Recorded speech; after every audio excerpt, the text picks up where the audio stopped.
Hello.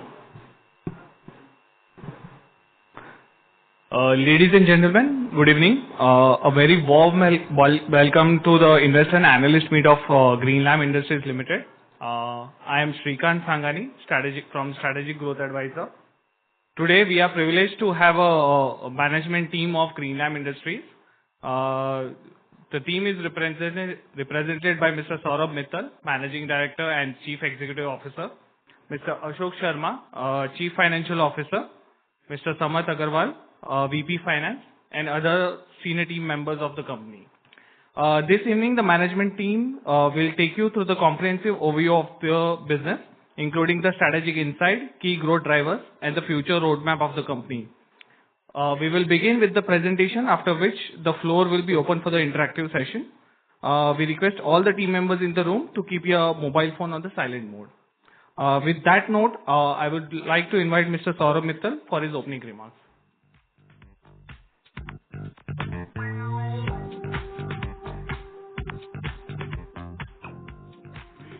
Thank you for being here, and a very warm welcome from my side also. I'll run you through the presentation of the one we prepared. So Samat will run some part of the presentation. Some will be done by our CFO Ashok, and the business that I'll cover. So Greenlam Industries, it's a new chapter of transformation for us. We've completed all our greenfield, brownfield projects over the last 3 years in laminates, plywood, particle board. And we've laid the groundwork, as we say, for the growth for the next 3 to 4 years. And we've been able to build all the manufacturing plants, with a high quality product output, with complete discipline. And we believe that this will, kind of create stakeholder value in the future. So we'll do we've been 10 years now as an independent company. So this is what Greenlam looks like after 10 years. When we became an independent company, we had 2 manufacturing plants, and now we have 5 plants.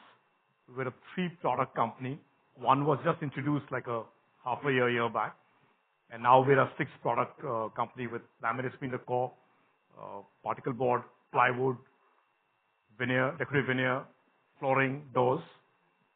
Geographical presence, we were present in about 100 countries at that point also, and now we're at about 120 countries internationally.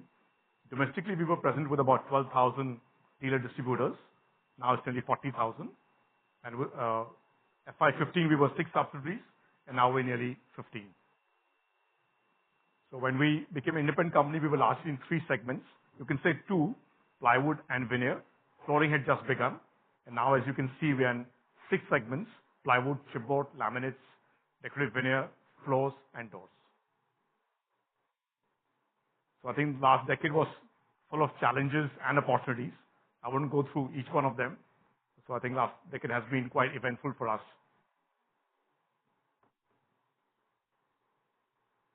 So this is like a 10-year report card of the company. FY15 revenues were 925. 25 was 2569 crores. Gross profits from 43 to 52%. Inventory days remains same. EBITDA from 9.7% to 10.7. The 10.7 includes losses of the chipboard and the plywood business. Only laminates, I think we were at about 15 odd %. Gross block has expanded. Debtors days have reduced. Dividend payouts have increased. Market caps have gone up and down and closed at 6,000 crores. And we put a note that working capital has improved despite 3 new categories coming in, new investments, new ranges, new inventories.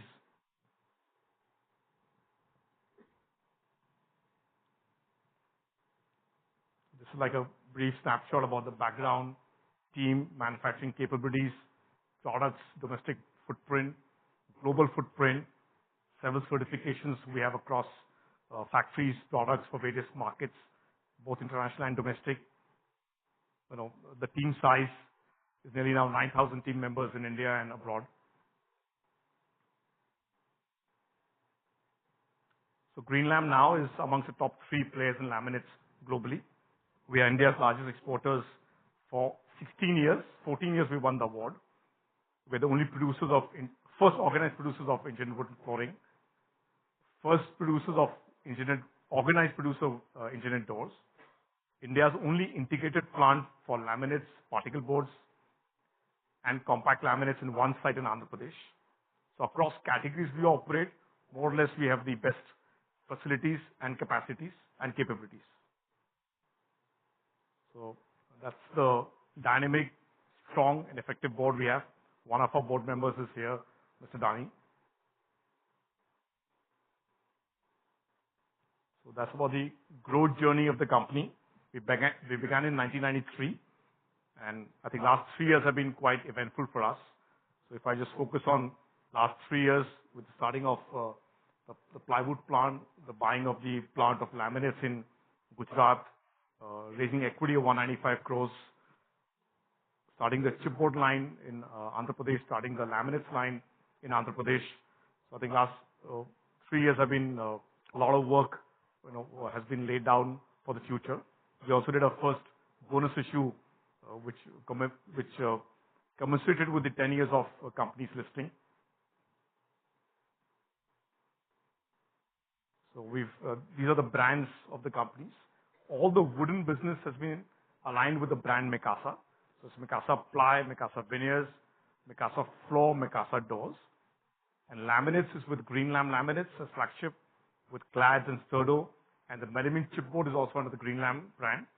And we have another second brand by the name of New Mica. So three, brands as of now: Greenlam, Mikasa, and New Mica. So I'm just going to quickly run through the various products we have in our portfolio. As laminate is a core business, several designs, sizes, decors in compact, in sheets, and some multiple sizes, multiple offerings, which caters to global customers and domestic customers. That's the facade laminates, which is used in exteriors. We were one of the first companies to start this product in India. Again, various sizes, various colors. That's the restroom cubicle business, which uses compact laminate as the core, with various kinds of hardware, various dimensions, various models. Mostly a commercial product, and gaining more and more acceptance in the market. Increasingly, people are moving from brickwork, and wet partition to dry partition, and the compact laminate really works well in those segments, being waterproof, being anti-fungus, antibacterial, etc. That's the particle board. We call it melamine face chipboard.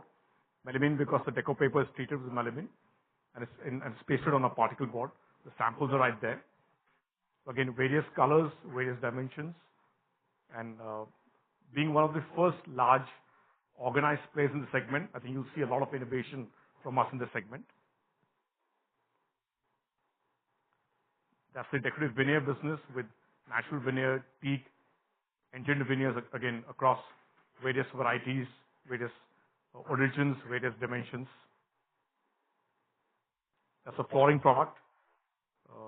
Mostly two thicknesses, 10 millimeter, 15, again, various dimensions, two species, various coating, processes. That's a door model, which is a made-to-measure model, not a standard product. So this is customized for projects. And again, there's designer, there's fire-rated doors, there is specialty doors. And that's the plywood business. We have 5 offerings in the plywood business. And gradually we are adding markets to our plywood business. Various credentials, we just put a few of them, mostly globally, let's say comparable to any global company with the CARB certification. You can see the bottom, it's NSF, this FSC, PEFC. So mostly we're certified for most of our products going to various markets globally. So that's the domestic footprint of the company. 5 manufacturing locations, 23 branch offices, 17 regional distribution centers, 2 experience centers, 40,000 dealer, distributors, retailers across the country. So this is the capacities across locations, across categories. laminates being the core business, has 24.52 million sheets boards across 4 factories in North India, Western India, Northwest and South. Veneers flooring doors is concentrated in the Rajasthan plant.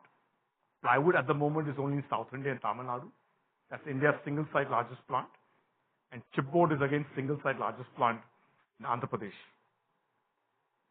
So all the plants are up and running. All these capacities have been built. So there's nothing, to start or to, begin at the moment, right? So all these are up and running plants.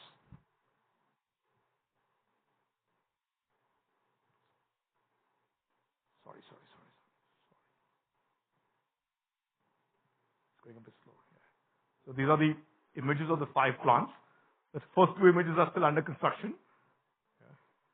And the below 3 are Gujarat and Rajasthan and Himachal Pradesh.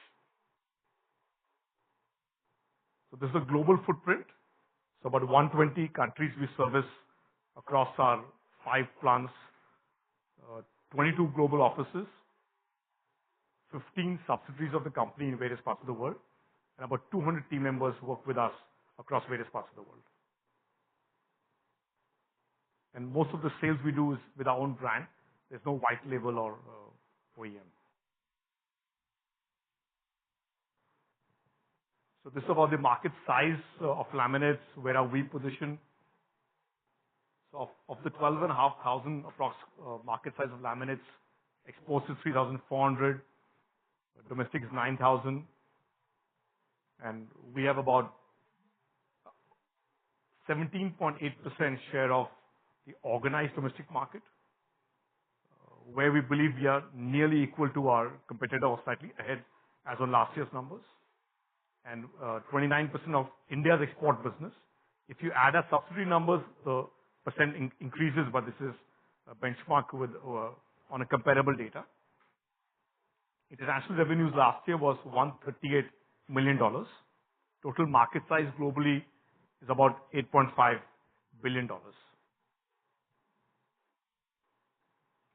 So part 3 is just about our prospects. So we want to talk a bit about what we've done over the last 3 years.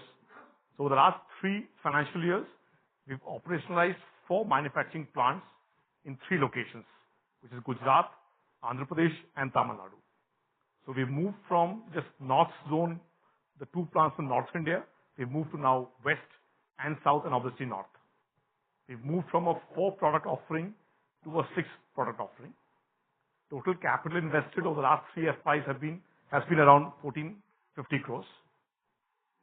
And these expansions have been completed within FY25. There's been recruitment of talent. We've strengthened our management bandwidth, yet more needs to be done.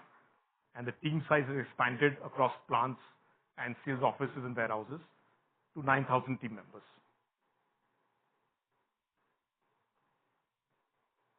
From 14 warehouses, we moved to 17.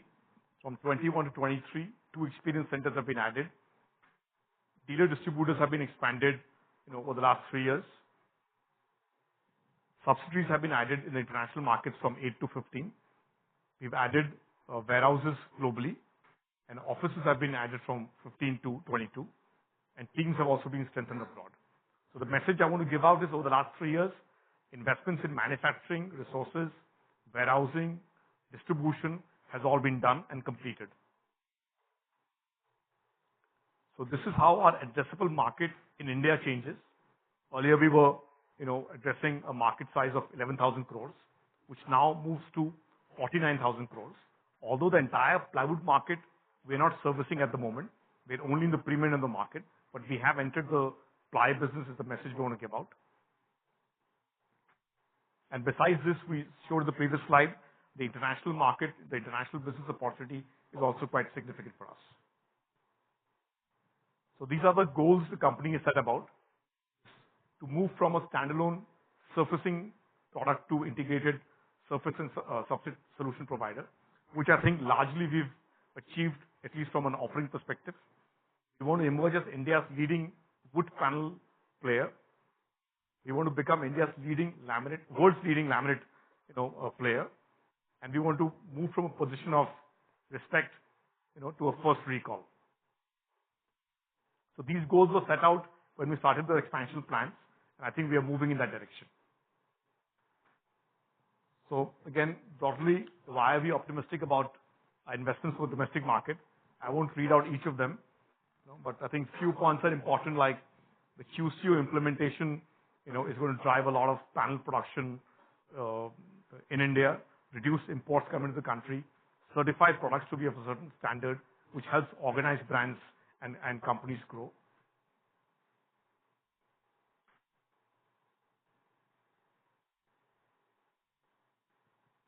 We also see a shift from unorganized to organized, within the domestic market. We see a trend of carpentry moving from on-site to off-site. So OEMs and manufacturing, customers, people making furniture, panels, fit-outs and factory setups. And I think there again, organized brands with better product performance, quality, get an edge. So broadly about how we think of the, international markets. Here again, we think we have a great opportunity. We've built the base, we've built products, we've built capacities. We have 2 manufacturing plants of laminates near the port now. Globally, capacities are not being added in laminates, because cost of adding capacities, cost of running capacities, is more expensive than India. We've been able to achieve a certain quality standard, expertise in this category. I think one of the only categories in the country where, in exports, we are dominant and probably equal or higher than what China does. So I think clearly it's a strength of our country to produce and export laminates.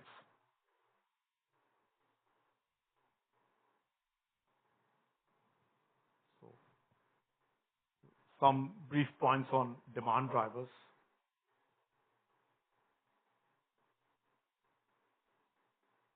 I think here again, several furniture brands want to come and set up factories in India, which again gives a fillip to domestic production. They need panels, they need chipboard, and high quality laminates. This demand of renovation cycle reduces. I think mechanized furniture manufacturing growing is also an important point to consider.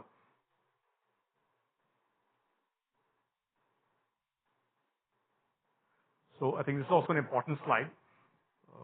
So the investments we've made until FY25 can potentially generate 4,500 crores of revenue in the next 3 to 4 years. So we've said that in the calls that we want to grow at about 18-20% run rate. So over the next 3-4 years, we can realize this revenue. When we do that from 2,600 crores of odd we did last year, we think margins should improve at a higher scale. And we think we'll win more market share in both domestic and international market across product categories.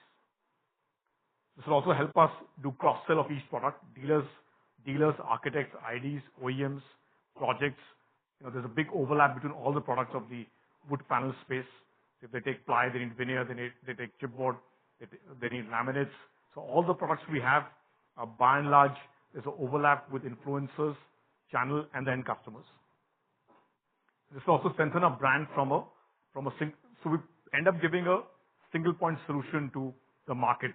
So I think the portfolio we built again is probably quite exhaustive. Barring MDF, I think we have most of the products in our portfolio. And this we believe will enhance profitability and sustainability. So on the ESG, I'm going to ask my colleague Samarth to come and take you all through. Samarth, please.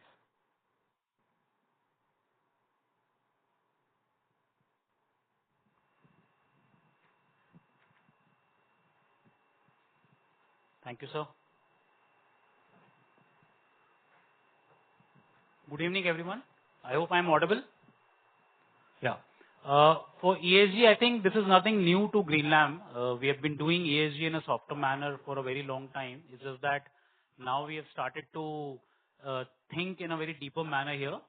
I'll just take you through certain things. ESG doesn't only mean the letters of it, but in spirit, a lot of things that we do inside our operations, the way we manufacture, the way we operate, and the way we sell. So, we have a very detailed code of conduct for business ethics.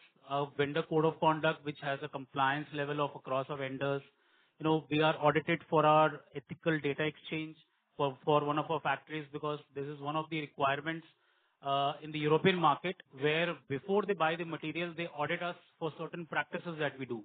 And these audits we have been getting done for, I think, quite a bit of time now. We also have our integrated management systems and energy management systems, which means that our production lines are much more efficient than the other things. And ESG is actually not only a verbatim here, it is more built into the systems and processes. And this year, we have adopted ESG goals. We have officially kind of taken a target wherein we will do certain things over a period of time, next 3 to 4 to 5 years. I'll just brief you on those. So the principles based on which we have adopted those targets are better use of resources. Since we use a lot of natural resources in the form of wood and paper, we have to be a responsible producer. We have to give back to the environment, the resource that we use. We need to ensure that we contribute to zero deforestation.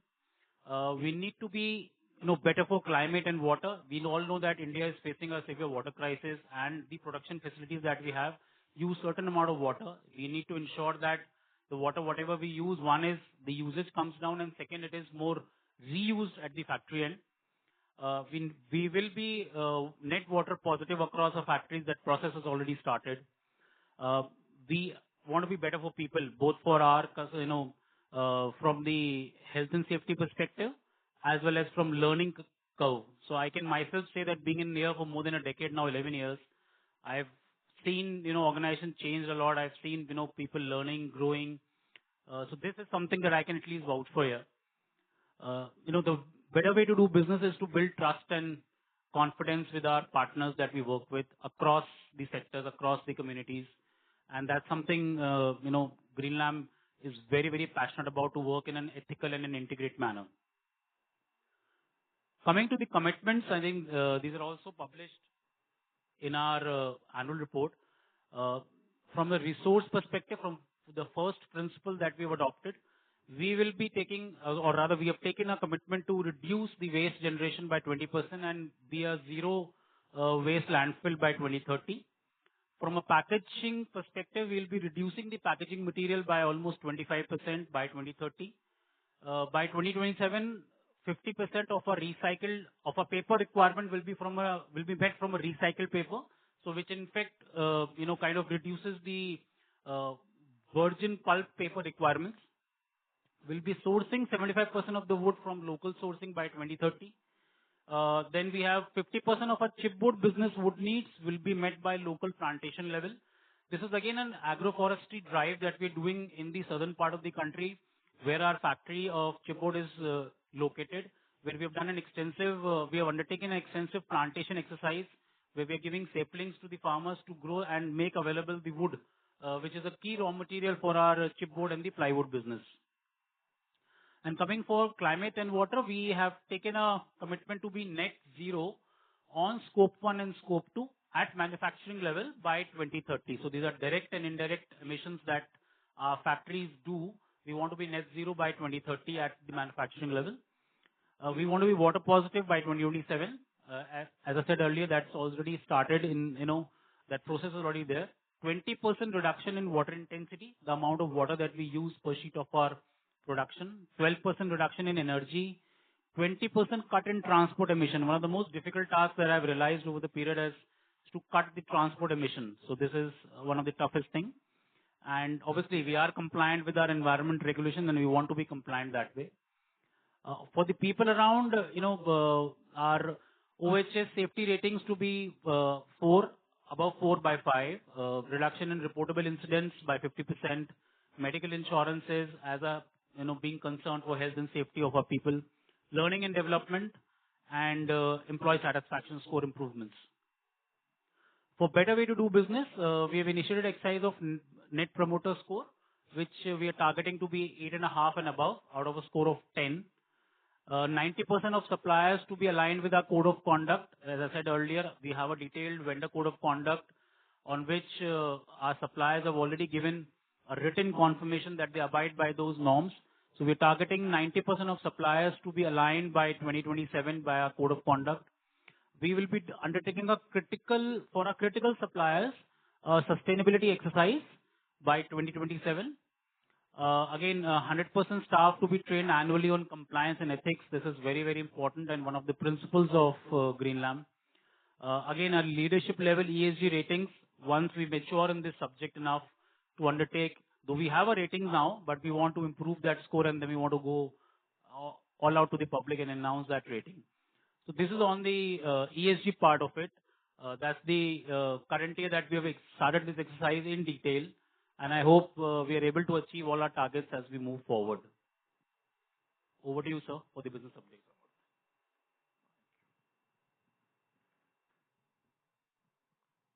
So on the business update, we've largely covered the new product category in the new plant, because I think other things are largely known. So this is for the Andhra Pradesh plant at Naidupeta. So this is, like I said earlier, is the only fully integrated plant where laminates, particle board, compact laminates, all that can be produced in one plant. So typically, if you imagine if there's an office project or any commercial project, people need toilet partitions, they need workstations, they need paneling products. So architects and customers can coordinate the entire program from one location in similar colors, similar textures, but different substrates. So that's a unique property we are bringing to the market.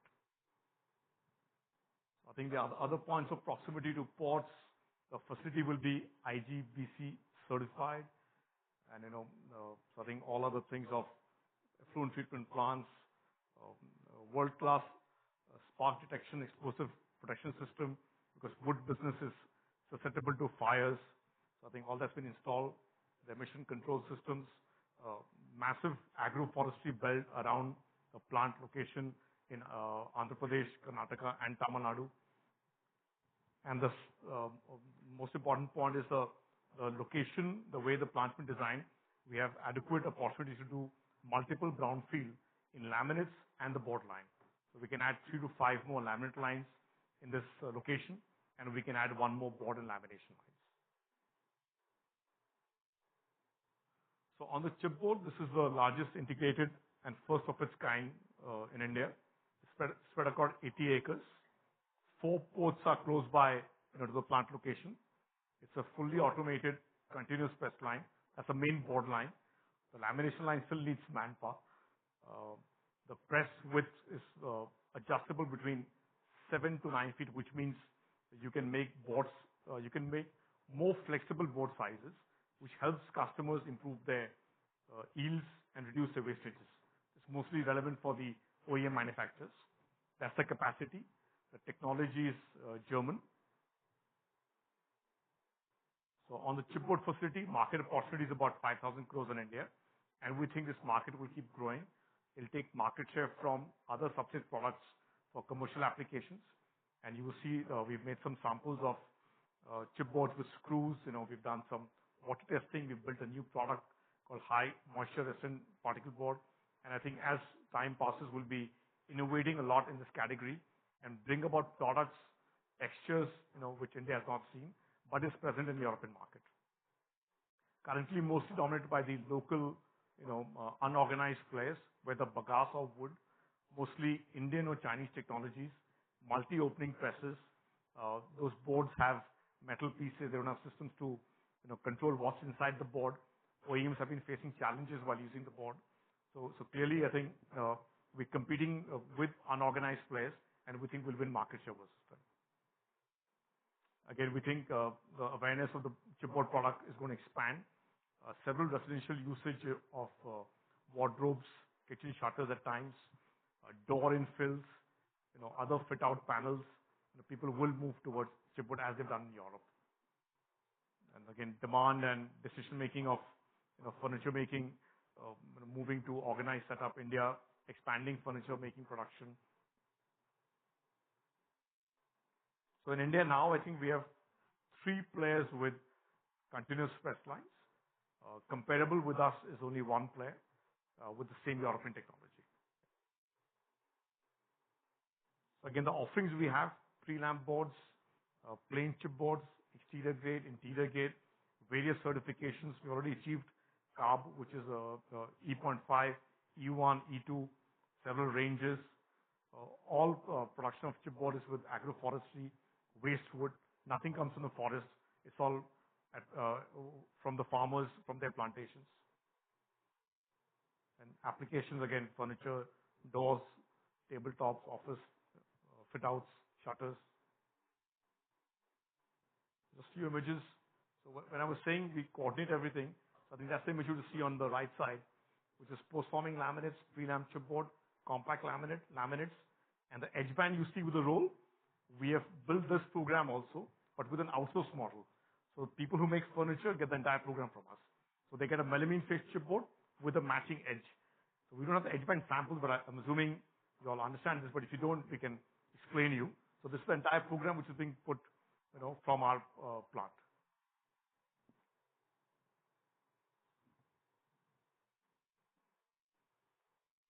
Just few images of where chipboards are used. Office workstations is a big user. Shop fit outs is all commercial applications. Again, a massive user.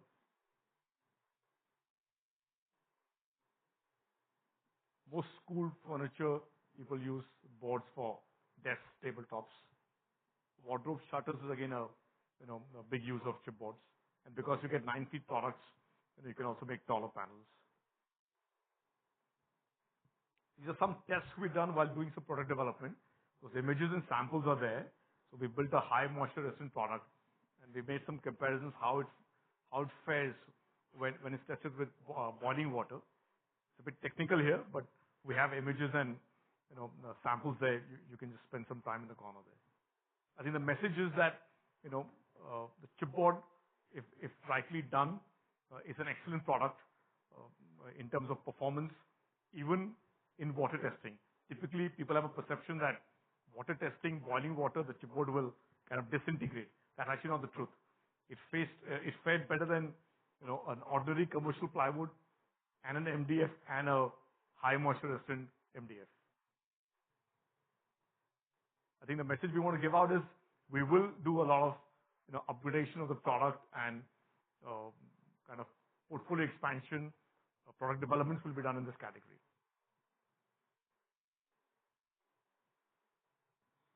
So way ahead is margin expansion to be driven across categories, as most of our costs of people, infrastructure, warehousing is all built into the system. So Q1 was the first quarter after, I think, 3 years, after 12 quarters where all our costs have been built in. Otherwise, for the last 3 years, 3 FIs, every 2 quarters we had a new plant, a new range, some expansions here and there. So I think now everything is built into the system. The expenses increase will be very, very small and incremental. Brantage and Idupeta plants have adequate space for brownfield expansion. So, like I said earlier, multiple brownfield expansion of laminates can be done in the Gujarat and Andhra Pradesh location. So we don't need to build a greenfield plant of laminates for, let's say, next 5-7 years approximately. And these expansions will come with a lower capex and incremental margins and quicker execution also. Deeper focus and expanding international presence to further strengthen our brand presence. Globally, over the last 3 years, we've expanded in various parts of Africa. We've opened subsidiaries in Germany, Spain, Poland. We have people in Romania. We've opened, an office in Saudi Arabia. We've opened warehouses in Indonesia, Malaysia. So several expansions have happened, which now I think, will kind of yield more results going ahead. Increased revenues will also expand our profitability. We bought land in UP, so in Uttar Pradesh. For plywoods and for some of the wood categories, we can't be a one site player. We'll have to expand our manufacturing base. So this is more concerning the future as this decision has been taken. We'll be leveraging technology to bring about efficiencies in customer experience and to augment growth. So several initiatives on the IT front have been taken, which again, is being executed and I think will drive a larger culture of database decision making and analysis. So on the conclusion, I think we are embarked on the next orbit, and which will transform the company, which will make the company, move from a small size to a mid-sized organization, make it more profitable, make it more sustainable. And I think over the last 3 years, we have laid down a good foundation for the company to become more valuable in the future. So we have the financial statements now. I'm going to ask our CFO, Ashok, to take you through.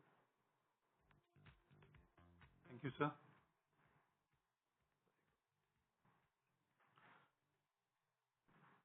Good evening, friends. I'll take you through the financial statement for the quarter. So, though this quarter one is traditionally a leaner period compared to previous quarter, but this stood out a revenue at par, nearly at par for the Q4 level. Our domestic business grew by 22% on year-on-year basis, driven by healthy performance across all segments, including chipboard, which has the first quarter of operations. While our international business remains flat in this quarter, we see steady traction ahead.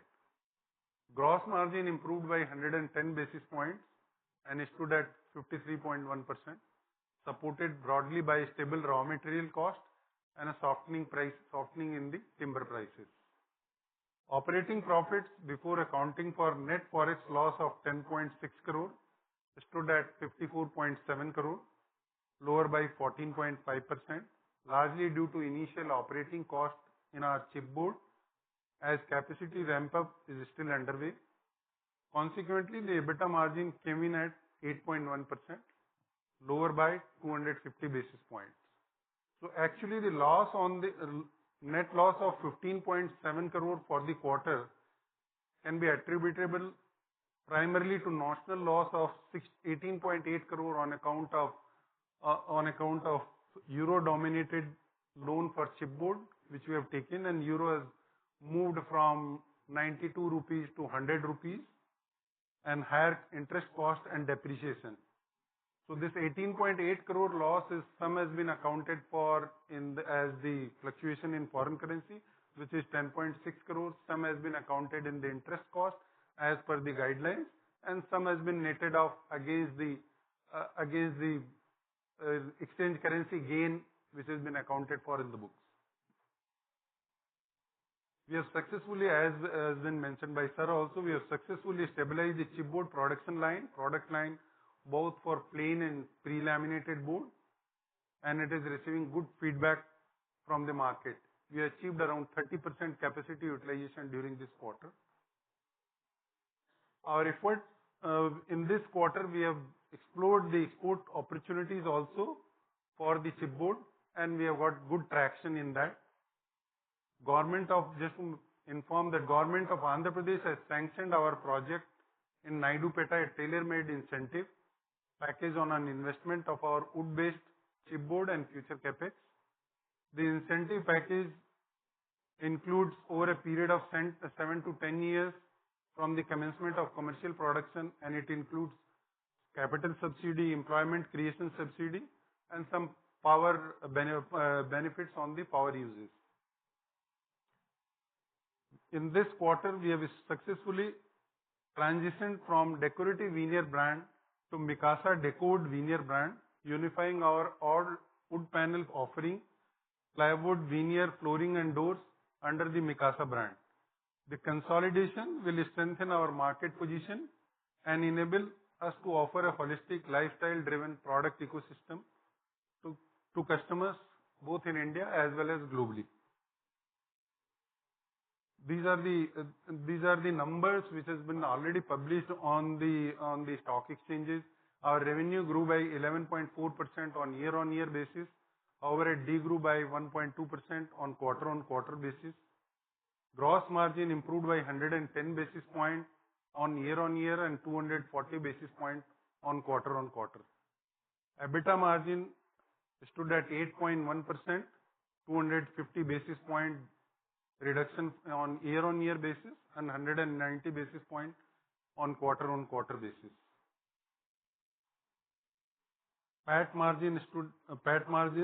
in negative 15.7 crore, as I mentioned earlier, in comparison to 19.9 crore last year, and 1.5 crore in the Q4.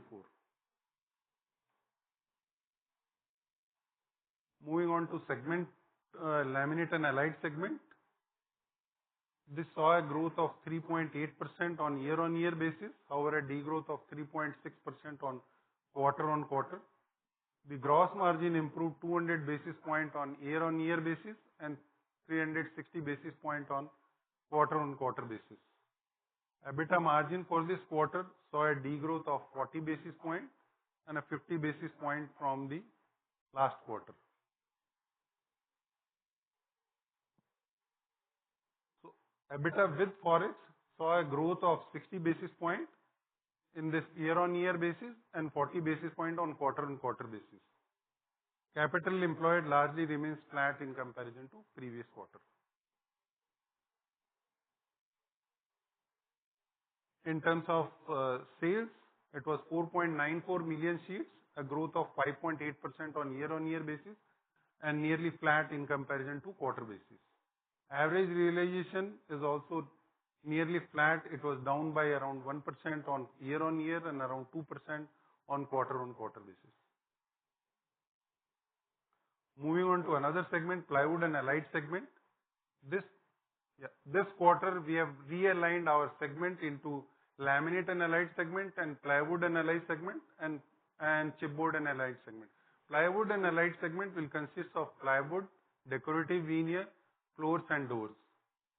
So net revenue from the operation for this segment was 88 crore, a growth of 25% on year-on-year basis, however a degrowth of 13% on quarter-on-quarter basis. Gross margin saw a degrowth of 130 basis point on year-on-year basis and a growth of 180 basis point on quarter-on-quarter. Overall, the EBITDA was in negative, almost at the similar level in comparison to previous year. However, it has gone up in comparison to Q4 level. Capital employed largely remains the same at around 350 crore.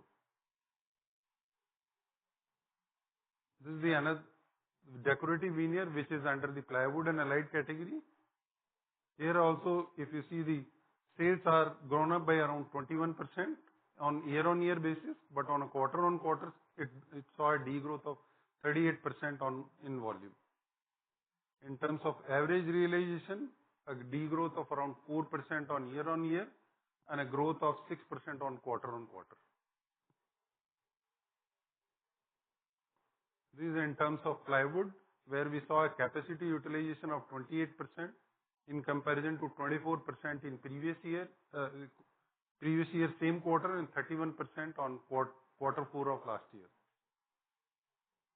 Sales in volume terms grew by 21% on year-on-year basis, however degrew by 8.5% on quarter-on-quarter basis. Average realization is continued to see the improvement, which was 11% on year-on-year and 7% on quarter-on-quarter basis. This is our newest segment, panel and allied segment. Since this was first full quarter, so obviously the figures are not comparable with the last quarter, where it had the only two months it was and the production was getting stabilized.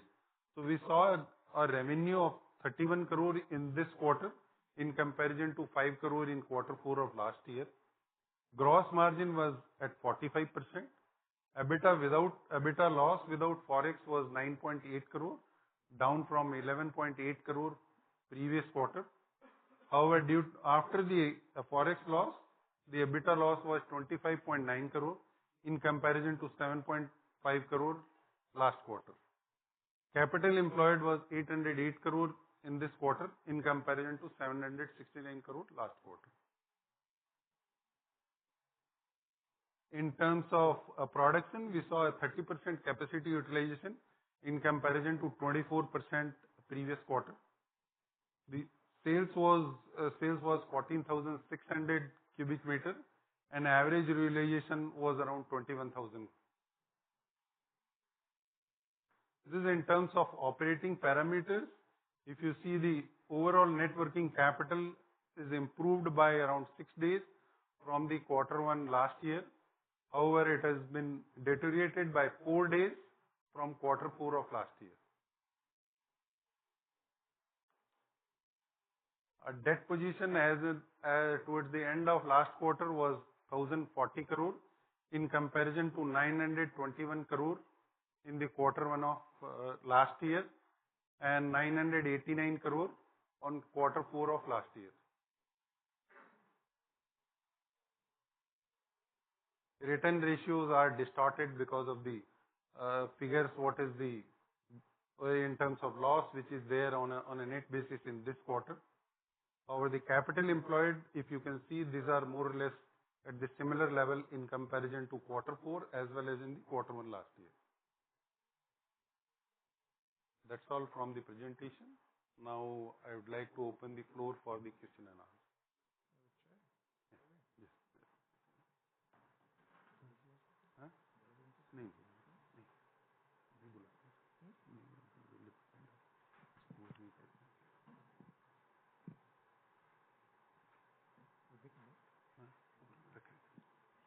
Hello.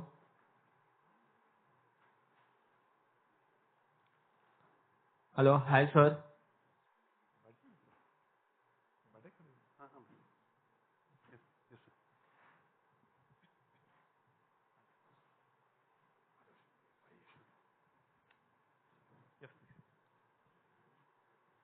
So firstly, on the guidance which you have given of 18 to 20% growth, does that hold or any change?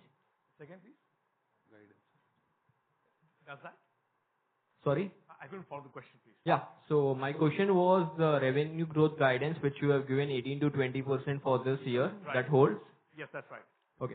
And like you saw in Q1, domestic did about over 20%. Exports were a little bit of a challenge in Q1, but in Q2 we are very hopeful that they should go well. how has been the July so far? So July so far has been decent. I can't give the numbers, but so let's put it this way that we are on the track, or at least the attempt is to do those deliver that 18-20%. Unless something specific comes out, can't say, but that is the plan. Got it. Last question from my side. So how is the particle board return profile looking like? What sort of calculation you are doing once this plant is at optimum utilization? Right. What sort of revenue margin and what sort of return ratios will this make? So this will depend on the value mix, RM cost, etc. And when we did the project also, I think we had this discussion. So EBITDA margins on a near full capacity, assuming normalized RM cost, not very low, not very high, should be between 18 to 22% kind of a margin. So the European plants, once they cross like a 70% utilization, all your cost of production of raw material consumption, glue consumption, power consumption, fuel consumption comes down. So I think right now it's suboptimal. So I think once we cross that stage, I think our cost of production will come down on the operating side. As I was telling you through the presentation, we're also going to build some more products in the chipboard segment. We'll also innovate with designs and textures. So we're hoping to improve the value mix also, and which we've demonstrated successfully in the laminate business also. If you go back 10 years in laminates, the margins in laminates, the product offering was very basic. And through the years with new design, textures, compacts, because I think there's been a change in the profile of the product and the margins, and we hope to replicate that. And it's not something new we'll do. So this is already present in Europe, and in many other international markets on how people have moved up the ladder in the chipboard value addition. So I think at that EBITDA margin level, we had done the maths earlier. About 18 to 20% ROC was something which we think we can achieve. Okay, got it. That is helpful. This was Keshav from HDFC Securities.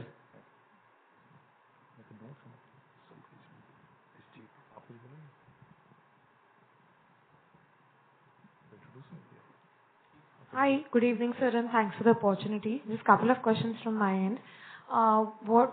You haven't actually given in the presentation what has been the only revenues for plywood division along with the EBITDA loss that we're making currently. So, one, we regrouped the plywood and veneer.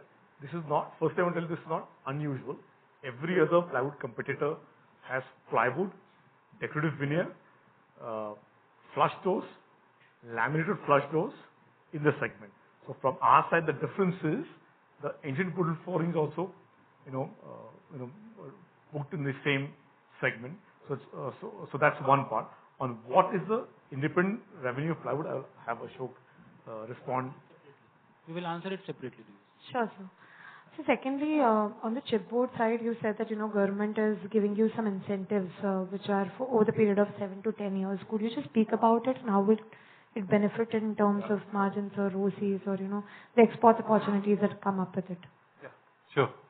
So this benefit will be there from the 7 to 10 years, and as I mentioned that some is there in the capital incentive, some is there as the employment, and some is on the power in terms of 1 rupee we got for the concession for the power, as well as the electricity duty will be waived off, kind of a thing. So this will be over a period of time. Every year it will vary in terms of that, but let's say around 40 crore or something, if everything comes at the right moment, kind of a things with the government, because this has been sanctioned, and now the next level is in terms of go to the government and in terms of applying that and get that money into your hand. And about the exports opportunities in the chipboard part, you mentioned that it started already, Yes. Can it become as large as what we've seen over the years for your laminates, or is it too early to say anything? No, I think it's too early to say. The advantage we have, one is the plants located at the port. The wood cost in India typically has been higher than wood cost of Southeast Asia. So it depends on where the wood costs, how the wood costs move. In fact, I was in Southeast Asia 2 weeks back, and our sense is at some point for chipboard business, the wood cost would be very similar to the wood cost people are having in Thailand, because that's a major exporter of chipboard. As you know, Greenlam sells to 120 countries. So in many markets, our channel partners, our distributors also carry chipboard of some other brands. It could be a player from Europe, it could be a Thai producer, it could be a Turkish producer. And because of the popularity of the Greenlam brand in many locations, we are able to open doors in many markets to push Greenlam melamine chipboard. So we started exports to now 4 countries. So clearly we can't export everywhere like we do laminates, because wood is expensive, and the freight cost as a percent is quite high. Geographies where there's no local production, geographies where accessibility through the sea is efficient, I think we'll find markets in those countries. And fortunately for us, we already have some presence in those markets with the laminates brand. Either we have a channel partner, maybe we have a team. So I think that gives us a kind of a head start on that front.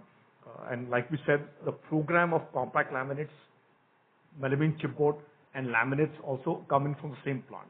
So we've seen some markets, some customers want some compact laminates, some chipboard. Again, it's very early to say or tell you how large this can become. I think this would be meaningful, for our business, but very hard to say at what level this can get scaled. But bare boards will not be able to do much. So plain boards, I don't see will get traction. We'll get traction with the melamine chipboards, where we have strength on the design and where the product and the brand gets specified in those markets. I think that's a sense we have. Got that. Lastly, on the wood side, your peers have been speaking about wood prices going lower. Right, How right. are you seeing the scenario for your plants and your procurement? Right. And how much could be the decline from here also that we could Right. see? So on the wood, so our wood factories are in South India. One is in Tamil Nadu and one is Andhra Pradesh. Plywood, for the plywood wood we are seeing is more or less stable. There's not much reduction. On the chipboard, our base is of Q4. And so versus Q4 to Q1, the buying has come down a bit. And we think Q2 will be probably similar or slightly lower. The difference between, because when you say peers, you're mostly referring to MDF producers. So their mix of wood and our mix of wood will be a bit different. In chipboard, you can use multiple species, waste wood, you can mix different species. So I think there's more flexibility in the production process, and as you can see, it's layers of product. It's not one fiber. So I think we'll have some. There'll be a different way to look at the wood cost there. But as you see things now, stable or slightly softening. We will not give you exact per rupee cost like our competition does. We're going to wait for 1 year, settle our business and give it all that. I think you could read my next Yeah, question. I knew that. So we'll not be able to do that, please. No problem, sir. Just last one, what would be your portion of pre-lam? I know it's too early, Yeah. but what would be your portion of pre-laminated at this point of Yeah. time, and what are you aiming for the entire FY 26 and 27? So firstly, I must tell you that typically most chipboard eventually gets sold as a laminated board. Maybe a very small percent, 4-5% gets sold as a bare board. So even if I sell chipboard to somebody else, there's somebody else who laminates it. Because there are short cycle producers, and because India didn't have enough board production, short cycle producers came up in the country who were importing boards from Thailand or Vietnam or some other place, or buying local boards. So that's the overall situation. As far as we are concerned, obviously the aim will be to continuously increase the value mix to more prelam. At this moment, because we have enough capacities, we're shipping plain and prelam, but you can see that from the competition data, what their value mix is, what ours is, and you can make a guess, but it's already quite a high percent of pre-lamination that we've already started achieving. Thanks a lot, sir. Yeah, hi, Praveen Sahai here, sir, from PL Capital. So my question is related to chipboard only. That's you had said about 21,000 is a realization right now, and you are selling a bare board right now. So how is the realization difference between the pre-lam or melamine or bare board? No, we're selling both. We are selling plain boards as well as melamine boards. Even now, our melamine board percent is quite high. I think it's very similar to our nearest competitors' data, which you all have in the market. We are nearly at that level of percent of prelam already because we compared the data. So it's both. So the difference, so plain board and prelam is basically you put a deco paper on both sides. You can see those samples. Yeah. So typically a prelam, depending on the paper, will be 24,000 rupees a cube, and plain board, depending on the thickness, and what prices, could be anything between 13 to 14,000 rupees a cubic meter. Okay. So also you had given that the margin improvement will come with an utilization improvement. So the number you had given on the basis of what the bare board utilization only, or the pre-laminated? No, it's a mix of bare and melamine chipboard. So even in bare, until now the industry was selling only interior grade plain board, and we have some samples for you all. We've built a high moisture resistant product also, which we've not launched, full scale. It's still been a small launch in few markets. So the realization profitability will be a mix of plain board interior grade, plain board HMR, and melamine chipboard. It'll be a mix of all of them. And obviously it'll take time for us to kind of get the mix right. Right, sir. Right. Next question is plywood. You said about this year is to break even. So this is hold true, like this year? We started the plywood business in FY24. First year we did about 60 crores of revenues. FY25 we doubled to 120 crores. So right now we're present only in the premium end of the market. So with the budgets we have for this year, if that gets done, we should be EBITDA break even, not net break even. And now earlier we were present only in South India. Now we've added Maharashtra and few more states of Central India and East India, in the sales program. We still are not a pan-India brand at the moment.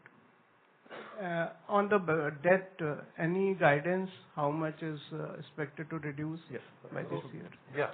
In terms of this year, we don't foresee there is a huge debt reduction kind of a thing. We foresee this as similar to last year, even though in the Q1 this has gone up in comparison to last year. But we believe going forward it will come down and it will remain around 1,000 crore or similar to what previous year kind of a level.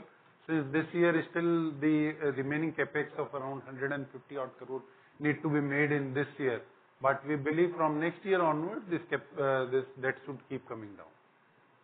Right. Last question is, how much is the export percentage in laminate? So laminates approximately 50% is international business. And where it is largely? So our sales are quite diverse. So it's across several markets. But let's say if you take a top 10, 20 market would be Thailand, Indonesia, Egypt, UAE, Saudi, Germany, Italy, UK, US, Mexico. I think that's where it will be. Thank you, sir. All the best.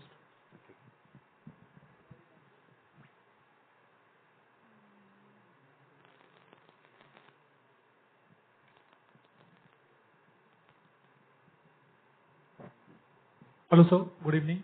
Rishabh from Anand Rathi. Just wanted to understand, you mentioned there are scope for brownfield expansion in laminates at both Gujarat and Andhra Pradesh. So any timeline when we will be expanding? And you mentioned that you acquired land in UP for plywood. Correct. So what's the scope there? What will be the size of the plant, capex, and what timelines? Correct. Thanks. So laminates, you saw we are about 84% utilization right now. And with the projections we have, it depends on when we hit a certain point where we need to expand.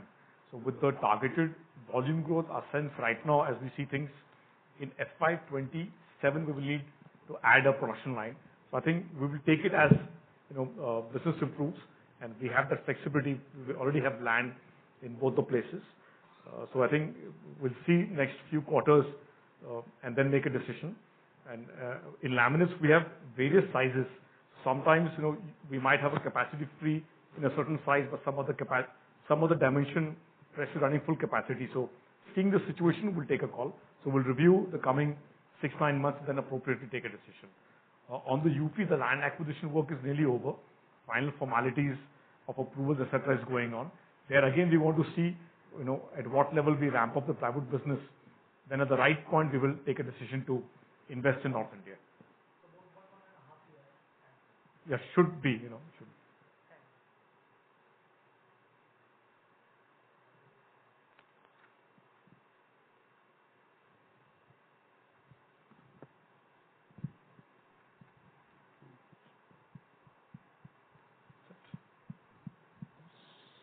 Next question, please. Any?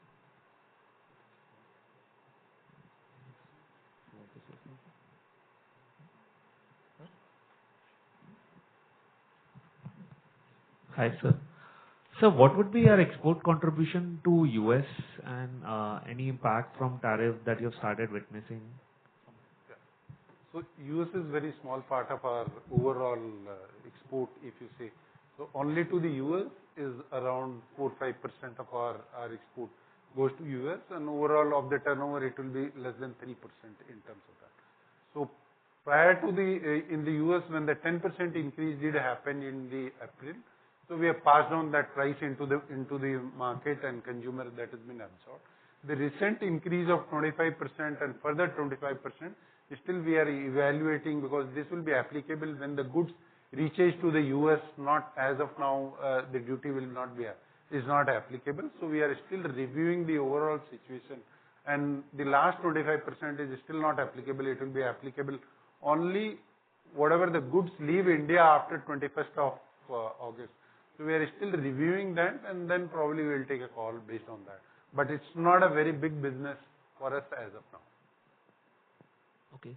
So on the plywood side, how are we priced against our immediate competitors, and what's our right to win there, compared to the larger players? So our focus is right now on the branded premium plywood, let's say 120-25 rupees square foot plus plywood. So in that category, we can confidently say we are best in class in terms of quality. The production process, the equipments we invested in, the quality of raw material, in plywood they check with density, uniformity, calibration, etc., etc.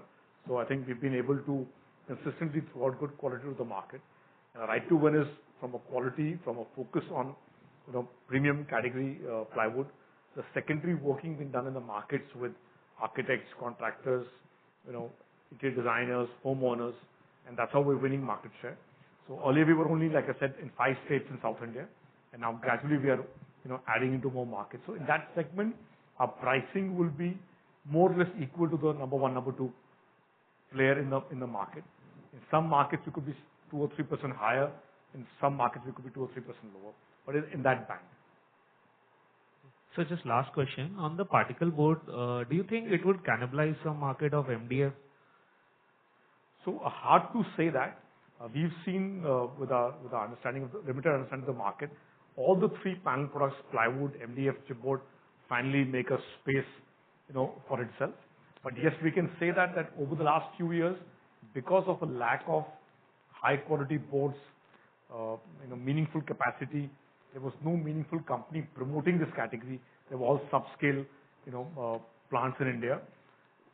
Us and one of our competitors will end up taking some share of MDF, some share of the local plywood, some share of local chipboard.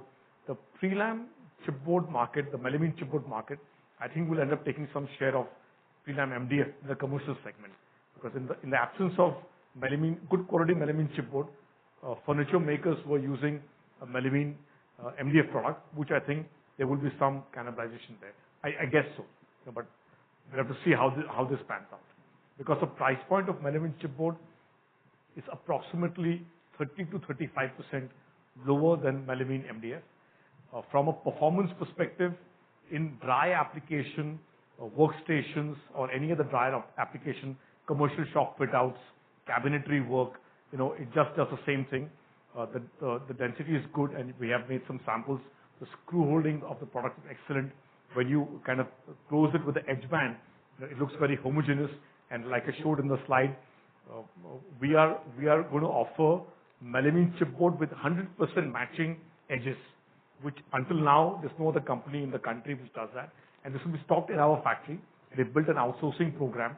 So when we ship melamine chipboard to the customers, they'll get a 100% match of the edges, which typically in the market, no other company does a match. They put some local materials so the product doesn't look homogeneous.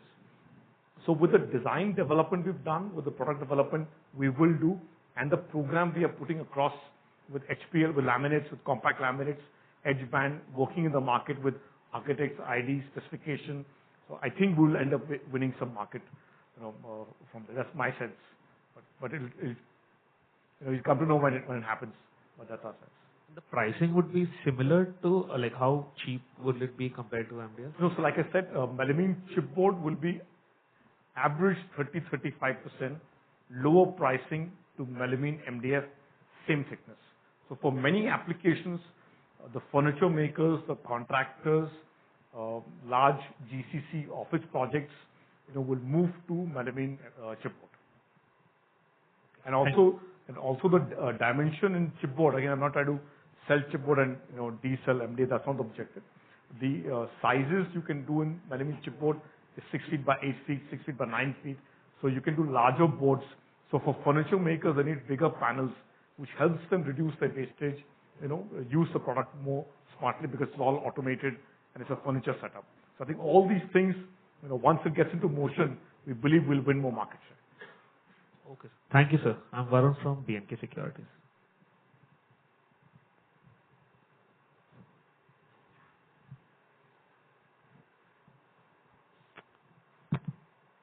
Sharat Chandra, investment advisor.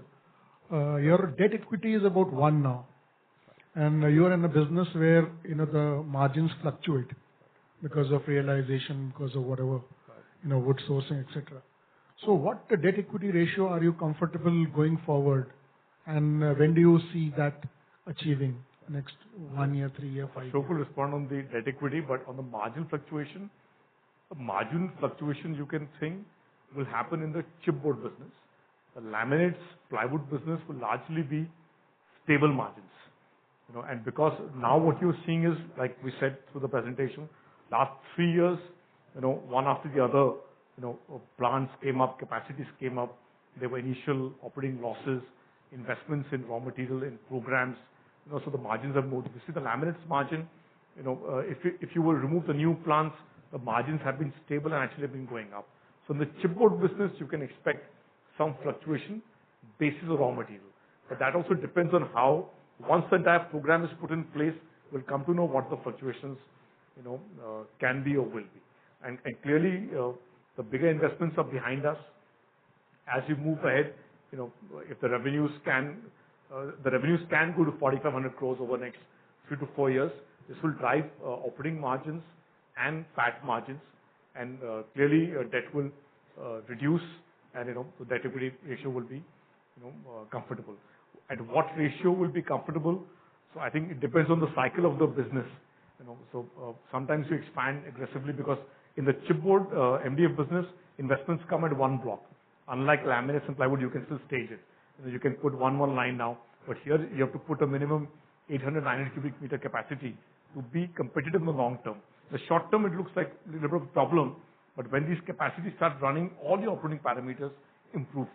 And India's furniture manufacturing base is still very small, and the furniture makers need these panel products, which were either being imported or because of lack of panel products, good furniture manufacturing setups have not come in India. So it's the way you kind of view this. So I really think as we move ahead, this will help, these facilities will help expand furniture making in India and also cause a greater advantage. All these board plants are agroforestry based. You're not going to natural forests. It's all plantation based. You're buying from the farmers. So I think that ecosystem will also build. So clearly, I think moving ahead, these businesses for us will grow up, and it will fluctuate in the sense like few years you could see things really, equity going up and literally coming down. When you make one big investment, again, the debt goes up and the ratios get a bit disturbed. No, sir. The question is basically, the new plants' capacity utilizations are very low, and that's why probably. Yeah, because one plant is just 4 months old. Yeah. Yeah, and so the ply business is about, let's say, 2 years old. There, I think we could have been slightly better. So going forward, what do you see? When do these reach a level of 60-70% capacity utilization? Yeah. Because that's the time when debt equity will become more manageable. Correct. So I'm asking that will it happen in next 3 years, 5 years? No. When we say 18 to 20% growth over 3 to 4 years, at that point, the laminates business, the chipboard and ply will be near full capacities. So these plants can run at full capacities. The decorative veneer business will not be at a full capacity because it doesn't need to run at that pace. So clearly, if the answer you're looking for, next 2 to 3 years, I think it should kind of normalize to a decent level. So debt equity should be a reasonable number in next 2-3 years? Should be. I don't know what number. So if you see what we have said, that debt will remain the similar to last year level in this year. And with the equity going up, and from the next year, we are expecting the debt to come down. So it should come down to the better level in next 2 to 3 years. Okay, thank you. All the best. Thank you.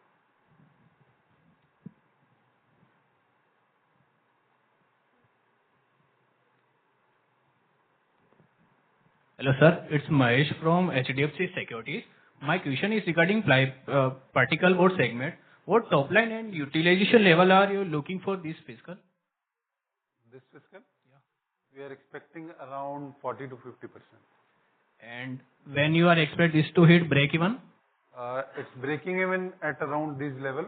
Of course, everything will depend upon how the raw material prices, specifically wood, behaves in terms of that. Okay. So my last question on laminate prices.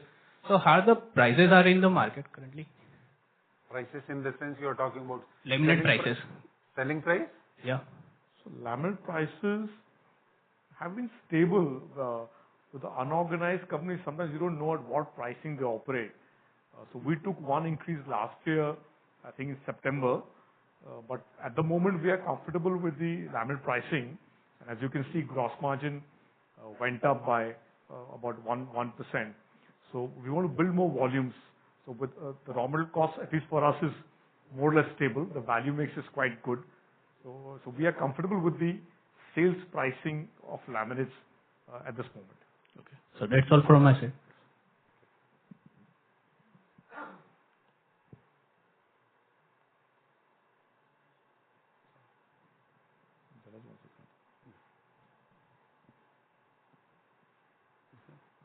Done questions?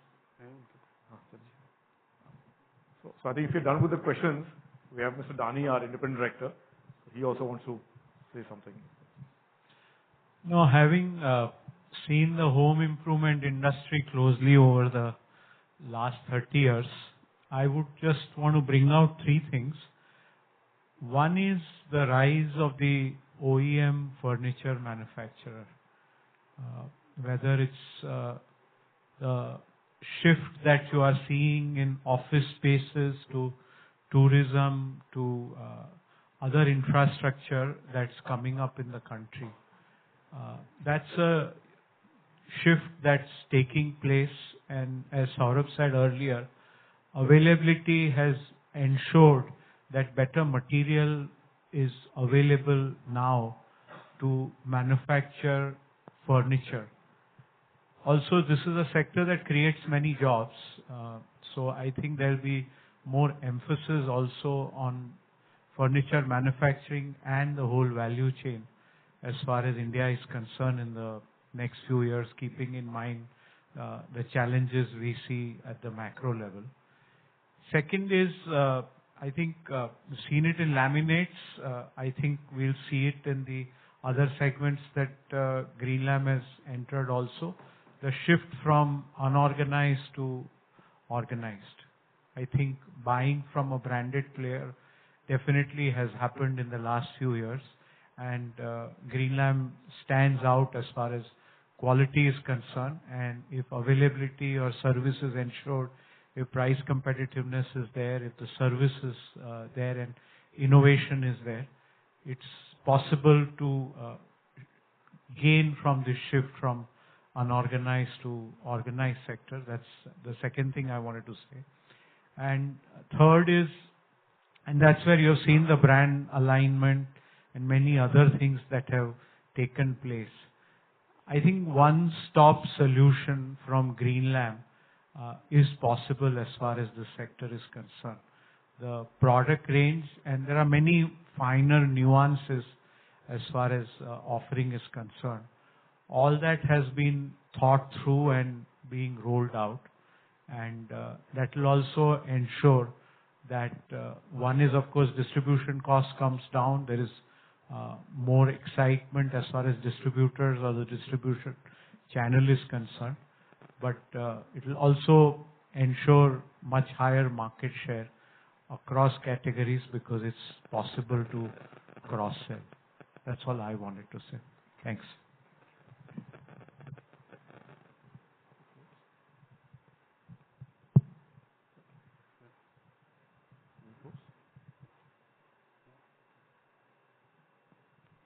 So I think with this, we thank you all. We close this Q&A session as I think there's no further questions there. We thank you all of you to taking out time and attending this. And we also invite you to the high tea which is outside there. You can also see the product samples, interact with our salespeople and get a far better knowledge of the products and their applications both.